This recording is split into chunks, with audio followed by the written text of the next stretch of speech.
Right. మొత్తానికైతే పిల్లలు ఇక్కడ నుంచి బయలుదేరారంటే మీరు సెటిల్ అయ్యే వరకు కూడా ఒక కంట కనిపెట్టుకుని ఉంటారు. యూకేలో ఏంటంటే అన్నీ చాలా ఈజీగా అయిపోతాయి. ఎందుకు ఈజీగా అవుతాయని చెప్తున్నాను అంటే యూకేలో మాస్టర్ ప్రోగ్రామ్ 2 years అండ్ దాంతోపాటు 2 years PSWP ఉంటుంది, అది post study work permit. Post study work permit 2 years complete అయిన వెంటనే 5 years వాళ్ళకి ఎంప్లాయ్మెంట్ వీసా. 6 years ఉంటుంది. సో వాళ్ళు 5 years ఉండొచ్చు, 6 years ఉండొచ్చు ఎంప్లాయ్మెంట్ వీసా. PSWPలోనే ది అప్లై ఫర్ జాబ్స్ కదండి. PSWP అంటేనే జాబ్ చేసుకుంటారు మేడం. అదే PSWPలో 2 years పూర్తిగా జాబ్ చేసుకుంటారు. అది ఆటోమేటిక్ అనమాట. దానికి మనకి ఎలాంటి కండిషన్స్ రూల్స్ ఏముండవు. సో దాంట్లో సేమ్ కంపెనీలో కుదిరితే వాళ్ళు ఎంప్లాయ్మెంట్ వీసాకి మారుతారు, లేకపోతే వేరే కంపెనీ స్పాన్సర్షిప్ ద్వారా ఎంప్లాయ్మెంట్ వీసాకి వెళ్ళొచ్చు. దానికి ఎలాంటి లాటరీలు, ఎలాంటి రూల్స్ రెగ్యులేషన్స్ ఏమీ ఉండవు.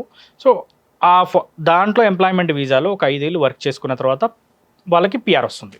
గ్రేట్. దాన్ని ILR అంటాం. ఇంకేముంది అక్కడ PR వచ్చాక ఎవరు తిరిగిరారు ఇటువైపు మాక్సిమం తిరిగిరారు.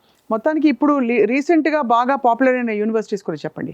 రీసెంట్గా బాగా పాపులర్ అయిన యూనివర్సిటీస్ కనుక చూసుకుంటే University of Greenwich, University of East London, Coventry and Russell Group universities, University of Aberdeen, Strathclyde, ఇట్లాంటి రసల్ గ్రూప్ యూనివర్సిటీస్. రసల్ గ్రూప్లో కూడా ఆక్స్ఫర్డ్, కేంబ్రిడ్జ్ కూడా ఉన్నాయి. బట్ రసల్ గ్రూప్లో ఉన్న ఆల్మోస్ట్ యూనివర్సిటీస్ అన్ని కూడా మనం చేస్తున్నాము. విత్ స్కాలర్షిప్ కూడా మనం ప్రొవైడ్ చేస్తున్నాం. రైట్. ఇవన్నీ కూడా వరల్డ్ ర్యాంక్డ్ యూనివర్సిటీస్ కదండి. మేడం అన్ని పబ్లిక్ యూనివర్సిటీస్.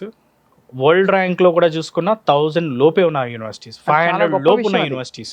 అలాంటి యూనివర్సిటీస్ చదవడం అసలు జీవితంలో అసలు ఆ ల్యాండ్స్కేప్స్ ఏంటి, ఆ బిల్డింగ్లు ఏంటి, ఆ ఫెసిలిటీస్ ఏంటి, అసలు ఒక అదృష్టం కదండి. అవునండి. ఎందుకంటే మేజర్లీ ఏంటంటే యూకే అంటేనే ఎడ్యుకేషనల్ హబ్. ఒరిజినల్ ఎడ్యుకేషన్ కావాలంటే యూకేకి వెళ్ళాలి.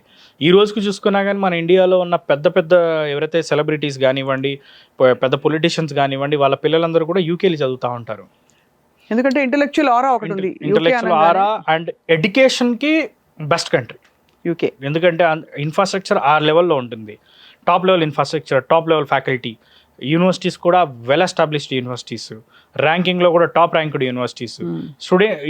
ఈవెన్ మనకంటే కూడా ఒక 10-15 years అడ్వాన్స్ లెవెల్లో ఉన్నాయి అక్కడ ఎడ్యుకేషన్ సిస్టమ్ కూడా. రైట్. సో మరి ఏ దేశాల నుంచి అక్కడికి వస్తారు మన భారతదేశం కాకుండా? ఆల్మోస్ట్ 100+ కంట్రీస్ నుంచి వస్తారు మేడం. మన ఇండియన్స్ బాగా మంచి మిక్స్. కానీ ఇండియన్స్ ఎక్కువ ఉంటారు. ఇండియన్స్ ఎక్కువ. అందులో తెలుగు వాళ్ళు ఎక్కువ ఉంటారా? తెలుగు వాళ్ళు ఎక్కువ ఉంటారు నిజంగానే. అసలు మనం తెలుగు వాళ్ళు అన్ని కంట్రీస్లో ఇప్పుడు మనమే నెంబర్ 1 మేడం. అదే ఎక్కడున్నా కూడా వెళ్తాము చక్కగా.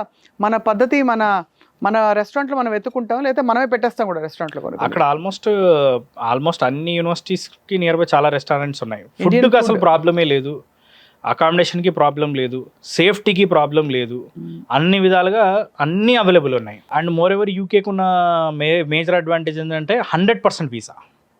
100% వీసా. అసలు ఎక్కడ వీసా రిజెక్షన్స్ వీసా రిజెక్షన్ లేదు. యాక్చువల్గా దీని ప్రాసెస్ అంతా ఎలా ఉంటుందంటే అడ్మిషన్ అనేది మనం 1-2 daysలో కంప్లీట్ చేసేస్తాము. దాని తర్వాత మాక్సిమం ఒక వారం నుంచి 10 రోజుల్లో క్యాష్ వస్తుంది, క్యాష్ లెటర్. సో ఇది రావడానికి కొన్ని యూనివర్సిటీస్ ఇంటర్వ్యూ తీసుకుంటాయి, కొన్ని యూనివర్సిటీస్ ఇంటర్వ్యూ తీసుకోకుండా. ఇంటర్వ్యూ ఎలా తీసుకుంటారు? ఆన్ వీడియో జూమ్ ఇంటర్వ్యూ ఉంటుంది. సో ఆ ఇంటర్వ్యూ కూడా ఏంటంటే మేజర్లీ ఏ కోర్స్కి వద్దాం అనుకుంటున్నారు, యూకేలో వచ్చిన తర్వాత ఏంటి వీళ్ళ ఫ్యూచర్ ప్లాన్ ఏంటి, ఇంగ్లీష్ ఎలా ఉంది, ఇలా వాళ్ళు చెక్ చేసుకోవడం జరుగుతుంది. కరెక్ట్. సో ఆ ఇంటర్వ్యూ అయిన తర్వాత క్యాష్ లెటర్ ఇష్యూ అయింది. సో క్యాష్ లెటర్ ఇష్యూ అవ్వడానికి కూడా మనం ఎడ్యుకేషన్ లోన్ ముందే చేయించి పెడతామన్నమాట స్టూడెంట్కి.